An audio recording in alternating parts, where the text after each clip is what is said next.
Ya, Assalamualaikum warahmatullahi wabarakatuh. Ketemu lagi dengan saya, Pak Wisnu, di materi SKD yang berikutnya. Kali ini saya akan membicarakan masalah mengenai paragraf.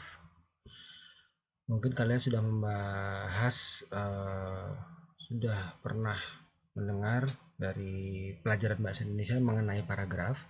Di sini saya akan menjelaskan secara garis besarnya aja.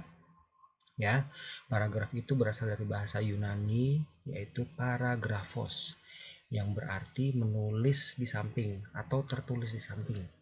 Nah, sedangkan menurut istilah tata bahasa Indonesia, paragraf yaitu suatu kumpulan kesatuan pikiran yang lebih tinggi serta lebih luas daripada kalimat.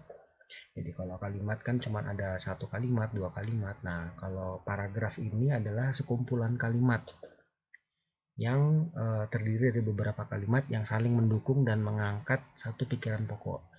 Nah, paragraf itu biasa disebut alinea. Oke, kita masuk ke berikutnya. Paragraf deskripsi. Paragraf deskripsi adalah paragraf yang memuat penggambaran atau perincian suatu objek tertentu secara mendetail, bertujuan melukiskan atau memberikan gambaran terhadap sesuatu dengan sejelas-jelasnya, sehingga pembaca seolah-olah dapat melihat, dapat mendengar, membaca, atau merasakan hal-hal yang disampaikan oleh si penulis. Jadi di sini maksudnya si penulis akan memberikan penulisan-penulisan yang terdapat di paragraf supaya pembaca seakan-akan merasa melihat, mendengar, merasakan langsung apa yang dimaksudkan atau dilukiskan oleh si penulis. Contohnya satu, ya saya bacakan. Masih melekat di mataku pemandangan indah nan elok pantai Parangtritis. Gelombang ombak bergulung-gulung, datang silih berganti menyambutku serasa ingin mengajak bermain. Air yang jernih dan pasir putih lembut yang menghampar luas tanpa ada tumbuh-tumbuhan atau karang yang menghalangi, membuatku ingin kembali lagi. Di sebelah kanan kiri aku bisa mendengar air laut sejauh mata memandang. Pantai dengan bukit berbatu, pesisir, serta pemandangan bukit kapur di sebelah utara pantai. Kurasakan dingin membasuh kakiku karena ombak menghempas kakiku dan terasa asin air itu ketika bibirku terkena percikan. Dan seterusnya dan seterusnya.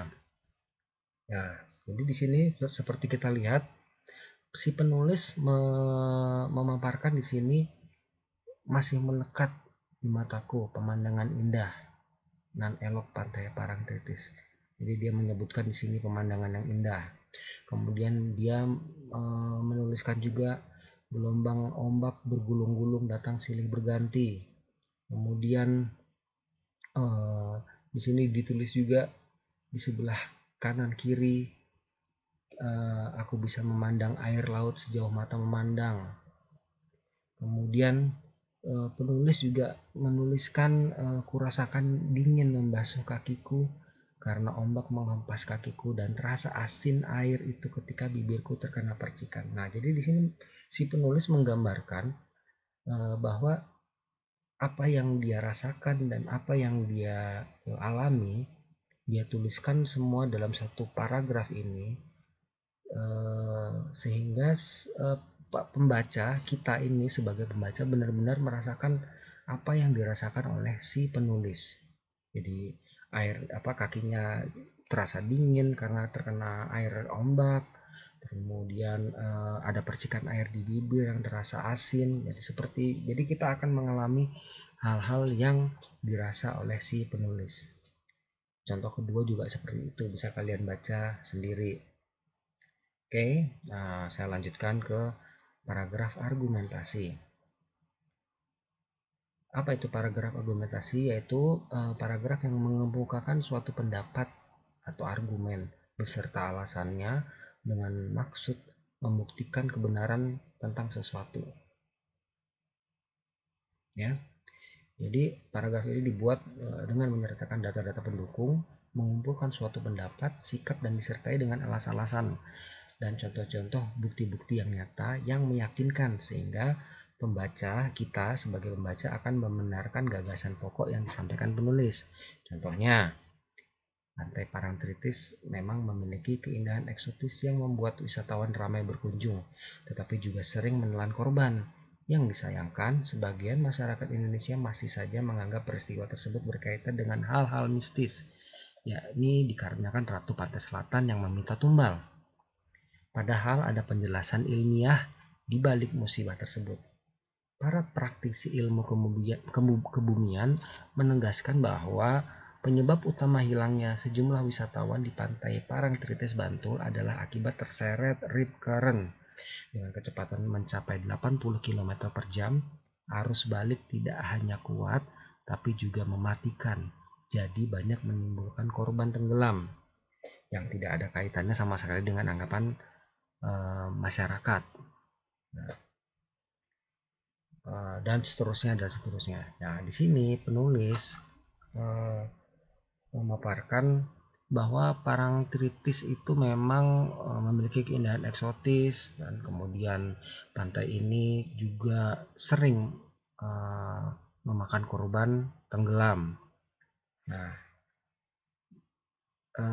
yang disayangkan adalah karena masyarakat percaya bahwa korban yang tenggelam itu adalah akibat dari Ratu Pantai Selatan yang meminta tumbal. Padahal dengan bukti-bukti yang nyata, nah seperti yang ini tadi saya bilang tadi, contoh-contoh dan bukti-bukti yang nyata, sehingga meyakinkan kita bahwa itu adalah bukan karena Ratu Pantai Selatan, itu adalah akibat dari rip current atau arus balik yang sangat kuat, sehingga wisatawan yang terseret arus balik ini akhirnya tenggelam.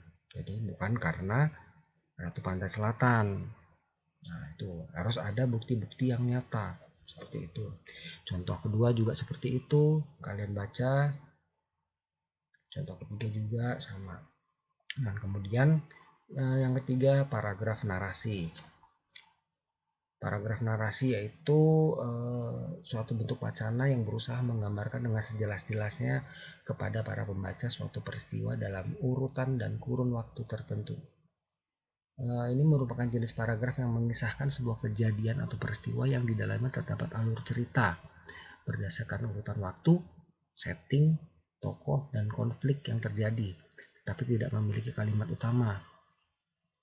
Nah, karangan ini biasanya berbentuk paragraf atau cerita nyata yang benar-benar terjadi, atau bisa juga hanya karangan fiktif, cerita seperti novel, roman, atau cerpen. Contohnya, tepat ketika tanggal 10 Maret, sekolahku libur selama 9 hari dan akan berakhir pada tanggal 18 Maret. Aku dan seluruh keluargaku tidak menyia-nyiakan waktu ini untuk mengadakan liburan keluarga. Ketika itu aku memilih berlibur ke Pantai Parangtritis. Pagi-pagi aku telah berbenah dan menyiapkan semua perbekalan yang nantinya diperlukan. Sepanjang perjalanan aku diiringi dengan nyanyian lagu riang. Betapa senang aku ketika sampai di pantai tersebut. Dan seterusnya dan seterusnya dan seterusnya. Kalian baca sendiri. Nah, di sini didapatkan terdapat alur cerita berdasarkan urutan waktu. Nah, ada waktunya di sini.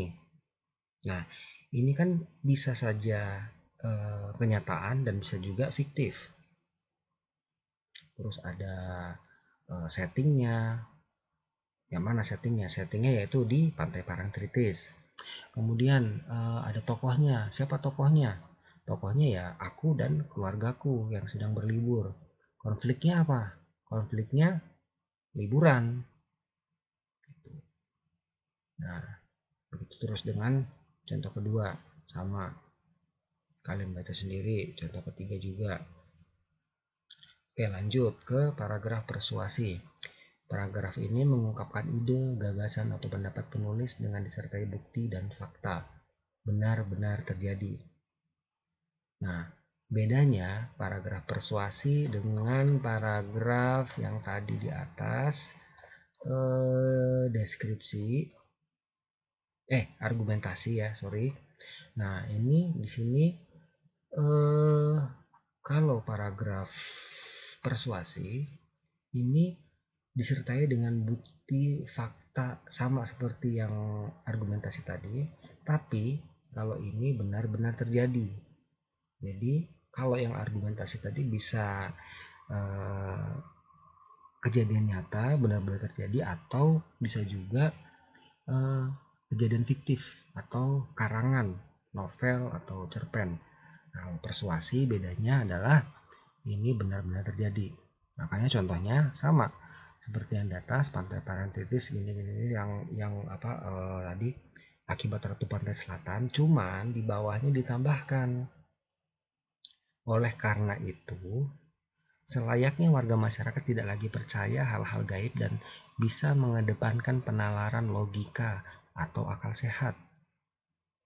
Apa maksudnya? Bahwa eh, Pantai Parangtritis itu sering menelan korban bukan karena Ratu Pantai Selatan yang meminta tumbal. Jadi menerangkan di sini bahwa ini benar-benar terjadi dan ada bukti-bukti dan fakta. Kemudian dilanjutkan, pemerintah daerah pun sebaiknya memberikan pemahaman yang benar mengenai penyebab bencana laut kepada warga di sekitar pantai. Seperti itu bedanya. Jadi bedanya hanya tipis, harus kalian pahami. Contoh kedua, ya terus ya bisa kalian baca. Kemudian paragraf eksposisi.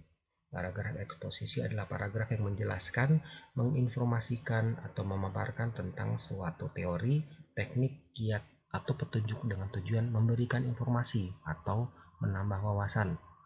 Sama seperti halnya dengan video pembelajaran ini, hampir sama dengan paragraf eksposisi, yaitu memberikan informasi atau memberikan wawasan. Apa? Karena video pembelajaran ini kan untuk memberikan wawasan kalian. Ya, oke. Contohnya, Parangtritis adalah nama desa di Kecamatan Kretek, Bantul, Daerah Istimewa Yogyakarta. Di desa ini terdapat pantai Samudra Hindia yang terletak kurang lebih 25 km sebelah selatan kota Yogyakarta. Parangtritis merupakan objek wisata yang cukup terkenal di Yogyakarta, selain objek pantai lainnya seperti Samas, Baron, Kukup, Krakal, dan Gelaga. Parangtritis mempunyai keunikan pemandangan yang tidak terdapat pada objek wisata lainnya, dan seterusnya bla bla bla bla. Nah, di sini dimana yang menjadikan ciri bahwa eksposisi adalah paragraf yang memberikan informasi. Nih, Parangtritis adalah sebuah nama desa di Kecamatan Kretek, Bantul, Daerah Istimewa Yogyakarta. Ini adalah sebuah informasi. Di desa ini terdapat pantai Samudra Hindia yang terletak kurang lebih 25 km sebelah selatan kota Yogyakarta. Ini juga merupakan sebuah informasi. Ya kan? Terus dan seterusnya. Bisa kalian baca, bisa kalian pahami sendiri. Ya, dan seterusnya. Contoh kedua dan contoh ketiga. Nah, dari materi ini, catatan paragraf ini, coba kalian baca contoh-contoh ini secara menyeluruh, coba pelajari contoh-contohnya, terus diamati dan dipelajari perbedaan-perbedaannya. Oke. Nah, catatan paragraf ini kalian bisa unduh, nanti ada linknya di Google Classroom bersamaan dengan video ini. Jadi kalian bisa download nanti linknya untuk bisa kalian pelajari. Ini sebagai catatan untuk kalian. Oke, jadi nggak usah nonton videonya terus-terusan. Nah, jadi catatan ini saya kasih untuk kalian pelajari, nanti akan keluar di ulangan-ulangan yang berikutnya. Oke, sekali lagi saya tekankan sekali masalah absen. Jangan lupa absen. Sekali lagi, jangan lupa absen, karena absen adalah yang paling penting. Kalau kalian nggak absen, kalian dianggap tidak hadir pada hari ini. Ya, itu akan berefek pada penilaian nanti di akhir pembagian rapot. Ingat itu. Ya, catatan sudah saya kasih nanti lewat linknya, kalian bisa unduh. Oke, untuk materi kali ini, minggu ini saya cukupkan. Terima kasih atas perhatiannya. Wassalamualaikum warahmatullahi wabarakatuh.